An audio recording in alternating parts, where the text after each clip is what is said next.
Assalamualaikum warahmatullahi wabarakatuh. Pemirsa Nihwan TV, yang namanya perbedaan pendapat tidak akan pernah selesai. Tidak akan pernah selesai. Dari zaman ke zaman, dari masa ke masa, termasuk dalam urusan dunia dakwah. Sahabat mulia, sehebat Umar bin Khattab, sehebat Abu Bakar As-Siddiq radhiyallahu anhuma, kedua beliau pernah bersih tegang. Keduanya pernah berbicara sangat dahsyat, sangat lantang. Suaranya sangat keras, sehingga peristiwa ini menurut sebagian ulama turunnya Quran surat Al-Hujurat ayat 2. A'udzubillahi minasyaitonirrajim. Lebih lengkapnya lihat sendiri di Al-Quran. La tarfa'u aswatakum fawqa sautin nabi. Janganlah kalian meninggikan suara lebih tinggi dari suara Nabi. Menurut hadis riwayat Bukhari dari Ibnu Jurayj, dari Ibnu Mulaikah, dari Abdullah bin Zubair, ayat ini berkenaan dengan kedua beliau yang utama. Kebayang, sahabat yang utama saja hidup sangat dekat dengan Nabi, manusiawinya muncul, kemanusiawinya muncul, bersih tegang, bicara sangat keras dengan nada yang tinggi. Yang diurusin juga masalah dakwah. Sempat terjadi seperti itu. Setelah Allah tegur dengan firman Allah Subhanahu wa taala dalam Quran surat Al-Hujurat ayat 2, maka kemudian menyadari betapa saling mempertahankan pendapat, kendati meskipun soal dakwah itu tidak bagus. Salah satu faidah dan atau hikmahnya yang bisa kita ambil adalah kalau kita bersih tegang, bersih keras, walaupun yang kita bicarakan adalah kebenaran, sangat besar peluangnya untuk saling memojokkan, untuk saling melemahkan, untuk saling menghantam satu sama lain, sesama saudara, sesama pejuang dakwah. Itu bisa terjadi dan potensinya besar untuk arah ke sana.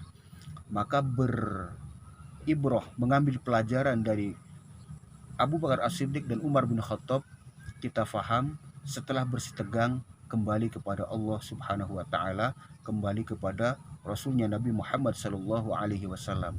Sampaikan dengan bahasa yang lebih efektif dan strategis. Itu perbedaan tidak akan pernah selesai.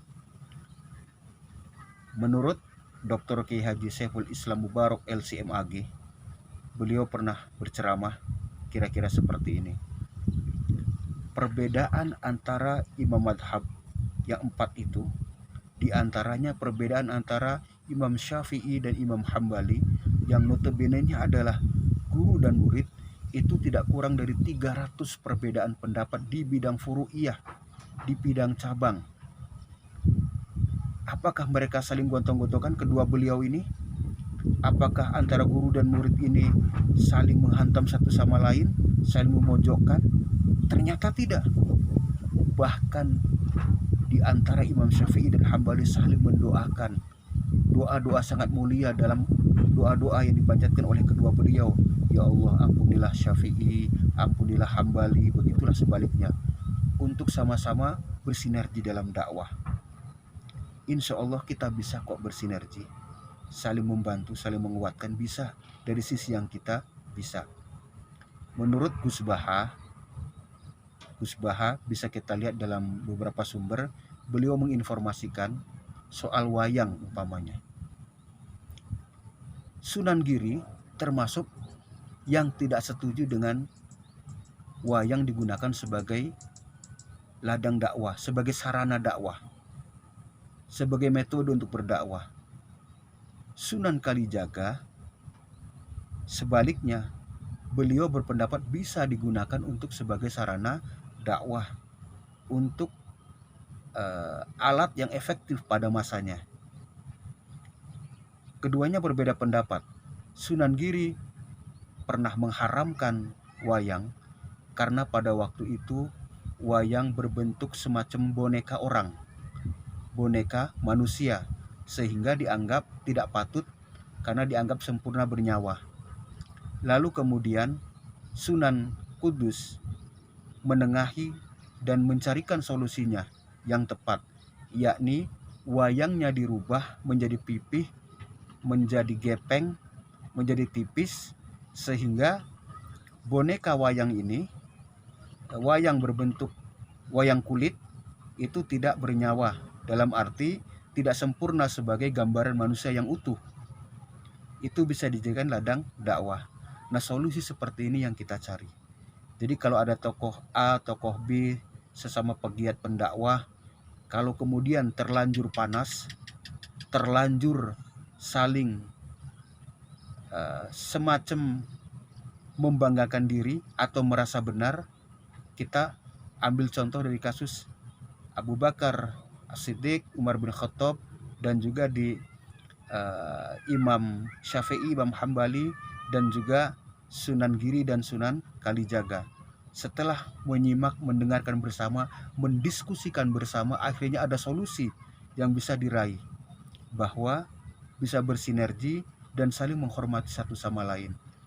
Kalau tokoh A dan tokoh B insya Allah sudah damai, maka yang pro dan kontra, pengikut-pengikut kita semua masyarakat bisa mengambil hikmah juga. Mari saling menguatkan satu sama lain, saling bersinergi satu sama lain. Bisa sebagai apa? Sebagai media untuk saling mengingatkan, berpendapat dengan pendapat keyakinan yang diambil tanpa harus meremehkan, semacam meremehkan pendapat orang lain.